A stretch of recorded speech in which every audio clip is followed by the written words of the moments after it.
Big Sandy Lake is a beautiful lake in central Minnesota. The Prairie River and Aiken Lake Creek flow into the lake, and the Sandy River, a Mississippi River tributary, flows through it. The outflowing Sandy River is controlled by what used to be a lock and dam, though the lock has since been closed. Big Sandy Lake is known for excellent walleye and northern pike fishing, and is known to the Ojibwe as Mitawangagama, or Lake with Flat Sandy Beaches. It is lesser known as the site of the United States government's mismanagement of Native American resources and the subsequent death of at least 400 Ojibwe men. This is known as the Sandy Lake tragedy.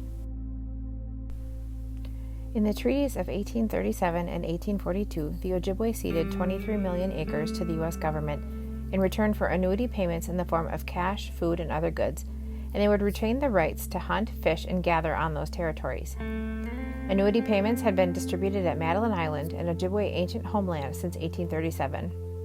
However, in 1850, President Zachary Taylor signed an illegal executive order requiring all Ojibwe to move onto unceded lands.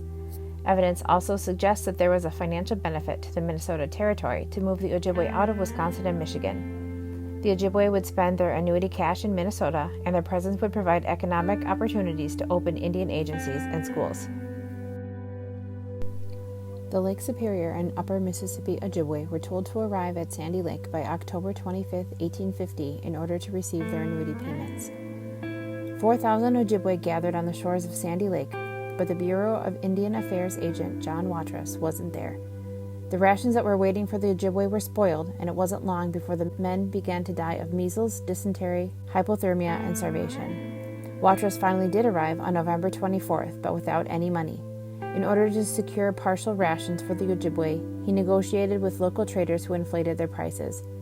It is estimated that 150 Ojibwe died at Sandy Lake before they realized annuity payments weren't coming. The Ojibwe packed up and headed for home on December 2, 1850. By this time, however, the waterways had frozen and the men were forced to leave their canoes behind and walk the journey home.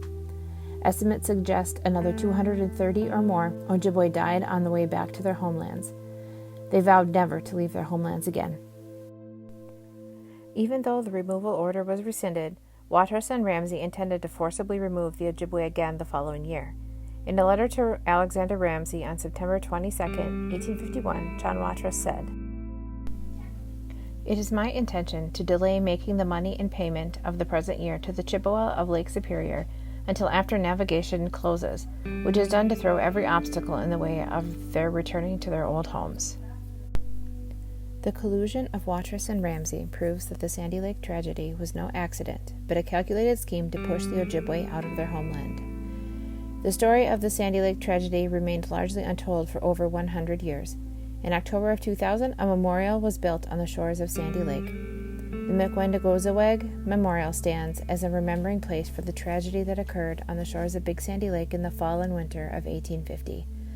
From the memorial: the outer circle of plaques on the memorial commemorates the 19 Ojibwe bands whose treaty annuities were to be paid at Sandy Lake in 1850. Today, these 19 bands are succeeded by the 12 federally recognized Ojibwe tribes who built this memorial and are commemorated by the inner circle of plaques. The annual memorial paddle across the lake, tracing the path of their ancestors, has become a celebration where many Ojibwe are reminded that while they faced great hardship, they survived and continue to thrive. Mick Isham, chair of the Lakut Array Band in northern Wisconsin, said, "As we pass on the story so that we remember, we also have to pass on the fact that, hey, we survived. Those are some tough times, and we're actually pretty darn strong."